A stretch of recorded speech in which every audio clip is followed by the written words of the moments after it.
Llega la versión número 15 de Angular y en este video te voy a explicar acerca de cuáles son esas novedades que vienen incluidas y cuáles no te deberías perder. Así que vamos a empezar.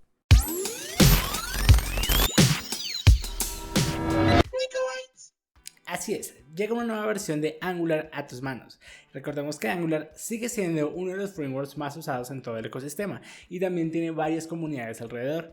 Y cada vez que tenemos una actualización como tal de este framework, lo recibimos desde diferentes puntos de diferentes paquetes. Recordemos que Angular al final también es toda una plataforma y por ejemplo podemos recibir estas actualizaciones y novedades desde el paquete por ejemplo de Angular CDK, Material, formularios, etc. Realmente es una gran familia de paquetes y tú decides cuál de todos estos usar o no. Así que varias de esas características que te voy a empezar a mencionar vienen de varios de estos lugares. Y entrando ya en materia, vamos a entrar a hablar directamente de esas 8 características y novedades que nos trae este framework en la versión número 15. Voy a estar hablando y en este video como tal voy a hacer un resumen de cada una de estas características, pero en especial en esta semana voy a hacer un video hablando de cada una de ellas en específico y a detalle y con más profundidad. Así que en este video vamos a ver como una vista general y cómo funciona y luego podrías ir directamente a esa característica que más te llamó la atención y verla mucho más a fondo en mi canal. Así que está muy pendiente, suscríbete y pues iniciemos con esta primera característica. Empecemos a hablar por la primera característica y es empezar a desarrollar aplicaciones sin módulos gracias a los Standalone Components.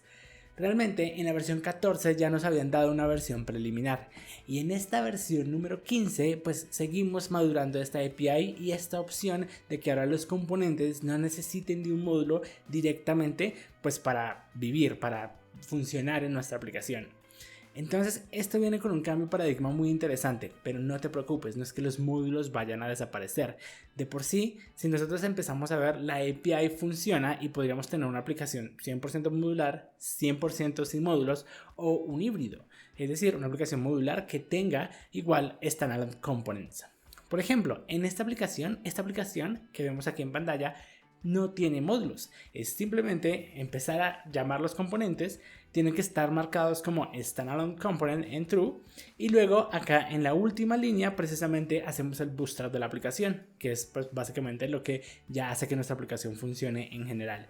Pero aquí no estamos digitando ningún código, es un par de componentes y empezamos a lanzar nuestra aplicación sin necesidad de módulos.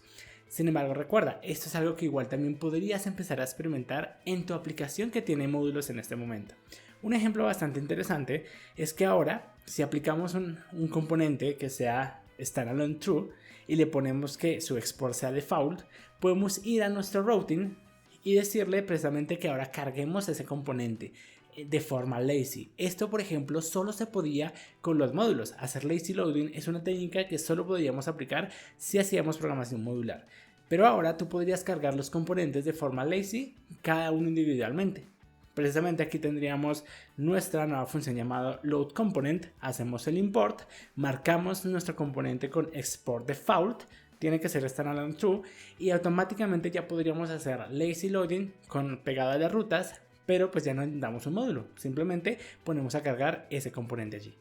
Sigamos con otra de las características que es muy interesante e importante y de por sí es una característica que no va pegada directamente a la versión 15 porque ya la puedes probar y si tú actualizas a la más reciente versión en la 14.2 pues vas a encontrar una nueva directiva para mejorar la carga de imágenes. Entonces realmente lo puedes utilizar de la 14.2 en adelante. Pero pues aquí vamos a hablar porque ya tiene pues una API mucho más robusta y hace parte de lo que está innovando el equipo de Angular. Entonces nosotros normalmente teníamos una imagen con su source, con su width, con su height, ok, y ahora vamos a tener una nueva directiva, la directiva llamada ng-crc. Esta directiva va a hacer varias optimizaciones por ti, varias optimizaciones que normalmente nosotros no hacíamos como desarrolladores, que deberíamos hacer, pero precisamente para eso está un framework, para que nos ayude en varias de esas buenas prácticas que deberíamos cumplir. Y Angular es muy bueno en eso, en aplicar mejores prácticas por defecto. Así que aquí vamos a tener una directiva llamada ng-crc, que lo que va a hacer es aplicar algunas reglas de optimización, por ejemplo de carga perezosa o también hacer carga de forma lazy, así no tenemos una carga bastante compleja en nuestro sitio, sobre todo si tiene muchas imágenes. En una prueba que hicieron precisamente en una aplicación sin esta directiva, en la versión 14, básicamente pues tenemos una imagen y esa imagen empieza a cargar casi en el minuto 4.5, pero luego ya utilizando esta directiva ahora podemos ver la carga de esa imagen en el segundo número 2. Entonces es una gran mejora en el rendimiento precisamente de lo que se refiere a la carga de imágenes en tus aplicaciones. Una de las cosas que nos muestran del impacto es que precisamente en sitios que utilizan muchas imágenes, por ejemplo, este es un e-commerce bastante famoso que está hecho en Angular y pues como cualquier e-commerce tiene bastantes recursos que necesitan pues cargar estas imágenes. Ellos utilizaron esta nueva directiva y experimentaron una mejora del 75% en una métrica que es la que mide pues el rendimiento de la carga del sitio, que es el LSPC o Largest Contentful Paint. Entonces allí mejoraron precisamente la carga gracias a estas imágenes. Ahora, esa directiva es mucho más profunda que simplemente tener o cambiar el NGCRC. Realmente lo podrías hacer así de sencillo, pero puedes ir mucho más allá. Puedes, por ejemplo, configurar un loader para cargar imágenes que vengan de un CDN como Cloudinary o el servicio de Cloudflare de imágenes, etc. Hay mucho por experimentar para hacer optimización de imágenes y esta directiva ya lo soporta para llegar a niveles muy avanzados. Otra de las novedades muy interesante es que los guardianes ahora podrían estar escritas en forma de funciones y no como clases. Vamos a ver cómo funciona. Normalmente nosotros cuando tenemos un guardián es para precisamente controlar el acceso a una ruta en específico. Por ejemplo, digamos que no queremos que un usuario ingrese al panel de administración por ruta si no tiene los permisos autorizados o si no tiene una sesión. Entonces normalmente tenemos un warrant como este, en el cual tenemos una inyección de dependencias y tenemos el método canActivate. Entonces allí pues empezamos a hacer nuestra lógica de negocio y lo implementamos en una de las rutas. Entonces aquí podemos ver que hay una inyección de dependencia, podemos ver el método que nosotros estamos pues en donde tenemos la lógica para dar un nuevo acceso y luego lo implementamos en la ruta. Esto viene precisamente dentro de una clase. ¿Qué tal si ahora lo tenemos simplemente en una función? Eso es precisamente lo que se puede hacer ahora en esta nueva versión. Ahora tú puedes decirle que el guardián es simplemente una función. Ok, vamos a ver un poco y detenidamente cómo funciona esto. Pues esa es la línea que estamos implementando y sobre todo la clave aquí es entender un poco esa función inject. Esa función inject es muy potente e interesante y puede cambiar varias formas en cómo vemos trabajar Angular. Pero vamos a hacer un poco y lo vamos a dividir un poco para no ver esa función solo en una línea. Entonces básicamente aquí tienes una función que también la puedes tipar, de por sí hay una nueva interfaz llamada canActivateFunction precisamente para tipar todo lo que sea una función, pues un guardián escrito pues en forma de función. Y fíjate que aquí está la inyección de dependencias, es decir, ya no tenemos una clase y como no tenemos una clase, pues entonces no tenemos la inyección de dependencias desde el constructor. Pero entonces, ¿de dónde sacamos esa inyección? Precisamente esa es la función de el método de la función inject. Inject nos permitiría cargar esa dependencia y empezar a escribir nuestra lógica de negocio. Entonces queda una simple función que luego igual podríamos utilizar en nuestra ruta con el canActivate y funciona. Y entonces el número de código que reducimos es bastante interesante ya que no tenemos toda una clase. Angular siempre se ha preocupado y desde mi punto de vista es una de las que tiene mejor experiencias para el desarrollador. ¿Qué quiere decir esto? Que te avisa precisamente si estás cometiendo un error gracias al sistema de typings, a precisamente extensiones como el Angular Language Service y pues se preocupa bastante porque nosotros como desarrolladores sepamos qué estamos haciendo y si no guiarnos a ello. Ok, en ese punto hay una mejora en el formato de errores. Entonces, imagínate que tú tienes un componente que pues, se llama ppComponent, tiene una función que intencionalmente va a arrojar un error. En este caso lo estamos arrojando con true new error y pues el error. Ok, ese componente o esta función es activada gracias a un clic en un HTML, entonces vamos a ver normalmente cómo sería el formato de ese error. Entonces allí normalmente nosotros tenemos el formato del error y fíjate que casi en las primeras líneas nos dice app-component y la línea en la que surge ese error. Sin embargo, de ahí hacia abajo es como muy difuso, muy complejo de entender qué es todo ese log de errores que hay ahí. Entonces, en la versión 15 y en trabajo con colaboración con Chrome, con el equipo de Google Chrome, han logrado reducir esto y ser mucho más relevantes en la información que se va a mostrar de un error. Ahora, en la versión 15 se vería de esta manera. Es decir, igual tenemos ese app component, pero fíjate que tenemos un traceback, o básicamente lo que se conoce como el stack del error, en donde vemos directamente en qué líneas hasta en qué HTML pues básicamente está ocurriendo el error, cosa que nos queda muy interesante para nosotros como desarrolladores empezar a saber realmente en dónde buscar y empezar a hacer debugging. De por sí, Mingo en un tweet nos muestra este video en donde podemos ver un poco cómo es esa transición y nos dice que ahora pues estos errores son relevantes, vienen enlazados a donde realmente aparece el error y se ven mucho más amigables y están en esta nueva versión, en la versión 15. Otra de las novedades que podemos disfrutar precisamente haciendo nuestra actualización hacia la versión 15 es que si tú utilizas el paquete de Angular Material, va a estar alineado directamente con el nuevo sistema de diseño de Google, que es la versión de Material Design 3. Ahora, ¿qué es esto? ¿Qué es este nuevo lenguaje o este sistema de diseño? Normalmente Google tiene un sistema de diseño propio para construir sus aplicaciones, para que luzcan básicamente de esta manera y todas las aplicaciones de alguna manera funcionen con unos paradigmas, con una experiencia de usuario que funcione bastante bien. Entonces por eso normalmente vemos que Android tiene una forma de funcionar, las aplicaciones de YouTube, de Gmail, normalmente los botones, la tipografía lucen muy similar. Ok, esto es gracias a un sistema de diseño, Material Design. Y en estos últimos o en estos recientes meses se ha lanzado y Google ha dicho que ha lanzado y está trabajando en la versión 3. Y no es que esté trabajando de por sí, ya está libre y ya se puede utilizar. Ya podemos utilizar la versión 3 de Material Design. Y entonces nosotros en Angular Material, que al final es un conjunto de componentes aplicando este lenguaje de diseño, ¿cómo va a hacer para actualizarse? Pues precisamente en la versión 15 ya se actualizan a los specs o lo que se espera de cómo debería funcionar, precisamente si van ahora los botones más redondeados, si se cambió de tipografía, si los colores o el esquema de colores va a cambiar. Todo esto ya vendría en la nueva versión de Angular Material y vendría soportando esta nueva versión del lenguaje de diseño de Google. Ahora, si tú estás trabajando con Angular Material, la migración no va a ser tan sencilla porque tienes que correr un comando extra. Y este es el comando que está ahorita en pantalla para hacer una migración. Esta migración, ¿por qué es necesaria? Porque ahora precisamente Angular Material se alimenta directamente de Web Components que Google sacó. Es decir, que el lenguaje de diseño Material Design 3 sacó para que sea más fácil hacer esta implementación. Entonces el equipo de Angular Material, pues para no reescribir este trabajo, pues simplemente ya utiliza los Web Components nativos que ya tiene Material Design 3 y los empieza a adaptar.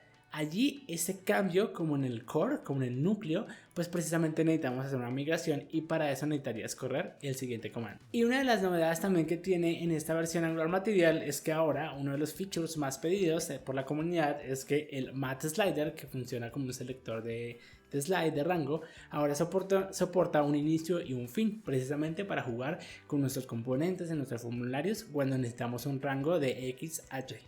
También vemos novedades dentro de lo que se conoce como el CDK, el Angular CDK. Ahora, el CDK es uno de los paquetes más potentes y más interesantes que pues de pronto no conocemos mucho. Y te lo voy a resumir de la siguiente manera. Normalmente el Angular CDK es una serie de comportamientos de interfaz gráfica que es agnóstica a cómo luce la aplicación, al look and feel de la aplicación. Por ejemplo, Angular Material tiene una serie de componentes, pero todos lucen según cómo nos diga el sistema de diseño Material Design. Pero ¿qué pasa si nosotros queremos pues, que eso luzca diferente? No quiero utilizar el lenguaje de diseño de Google, quiero utilizar Bootstrap, Foundation, Tailwind, otra cosa. Pues normalmente entonces nos toca instalar esa librería y empezar a ver cómo crear estos comportamientos de interfaz gráfica. Y Angular CDK es precisamente esa herramienta que nos permite tener y no reescribir funcionalidades, por ejemplo, como sacar un modal, un popover, hacer un drag and drop. Todas esas funcionalidades que normalmente requieren de mucho código a nivel de UI, pues ella las tiene y lo que nosotros hacemos es trabajar en la capa del look and feel. Por ejemplo, yo estoy trabajando recientemente en un clon de Trello con Tailwind y Angular CDK. Entonces, por ejemplo, toda la función de drag and drop no me tocó escribirla desde cero. La función para poder jalar una tarea de una lista a otra viene incluido dentro de esos comportamientos del Angular CDK. Pero toda la apariencia visual pues la trabajé con Tailwind. Entonces, eso es una de las cosas que se pueden lograr.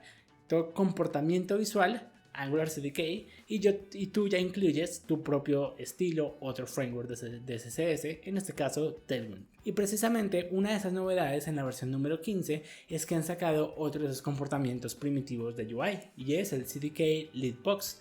Normalmente eso es una forma pues de hacer una lista que funcione de forma muy accesible, que se pueda navegar con el teclado, y todo esto ya viene y simplemente tú empiezas a trabajar en el estilo visual de este tipo de selectores. Hablando de otra novedad, vamos a tener construcciones más rápidas gracias a ESBuild.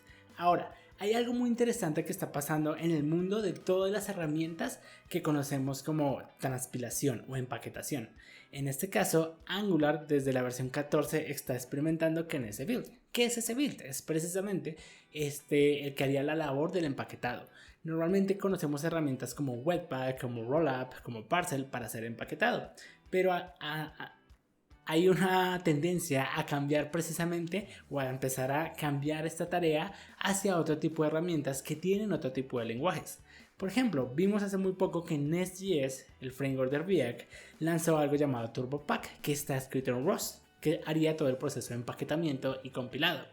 En el caso de Angular están trabajando con ESBuild, que está escrito en Go.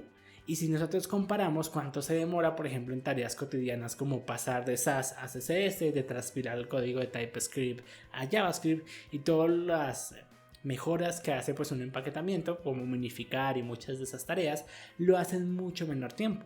Aquí, por ejemplo, en esta estadística nos muestra en algún proyecto que con Webpack 5 puede tardar hasta 41 segundos, pero con ESBuild tardaría 0.33 segundos, tardaría mucho menos. Y es lo que Angular está experimentando para que todas las construcciones ahora funcionen directamente con ESBuild. Con esta mejora tú podrías experimentar hasta un 57% de mejoras en lo que es la rapidez de construcción. Cada vez que haces un ngField, un ngServe, como esa experiencia va a ir mucho más rápido porque funciona gracias al poder de ESBuild. Y por último quisiera tocar el tema en el cual en la versión 15 ahora tenemos menos archivos. ¿Qué quiere decir esto? Que normalmente si tú comparas una versión o inicias un proyecto en la versión 14 de Angular va a tener pues un sistema de archivos, pero ahora en la versión 15 tenemos muchos menos archivos. ¿Qué pasó con esos archivos? ¿A dónde fueron? ¿Cómo funciona?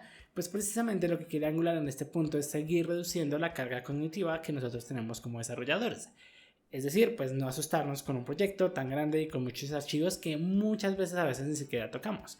Por ejemplo, archivos como el karma.config, todo lo que es polyfiles.typescript, etc. Todos estos archivos fueron movidos casi en configuraciones que Angular va a manejar por ti, o que simplemente desaparecen y a menos que tú realmente los necesites, pues entonces ya los empiezas a introducir. Una de las cosas que tengo que mencionarte a ti es, por ejemplo, si estás haciendo pruebas unitarias y ya no ves el archivo karma.config, pues simplemente lo tienes que agregar y ya, y él va a tomar esa configuración. Entonces simplemente lo agregas. Lo mismo va a pasar con la carpeta environments. Esta carpeta ya no va a venir por defecto en la versión 14. Esa carpeta en donde guardábamos o donde teníamos nuestras variables de entorno ya no viene por defecto. Sin embargo, no significa que no la puedas pues, poner allí o no la puedas usar. Simplemente si realmente estás utilizando o quieres utilizar variables de entorno dentro de tu proyecto, pues entonces creas manualmente esos archivos si realmente tu proyecto lo va a necesitar. Entonces tienes que estar muy pendiente de esto. Ahora, igual, si haces una migración desde cualquier versión y ya tienes esos archivos, no es que te los vaya a borrar, él los va a respetar porque pues ese archivo ya está presente y posiblemente tú tengas alguna configuración allí extra. Entonces, si hay un archivo karma.config, un archivo environments, pues él va a respetar y lo va a mantener. Y listo, este fue el resumen acerca de las novedades que vienen en la versión número 15 de Angular.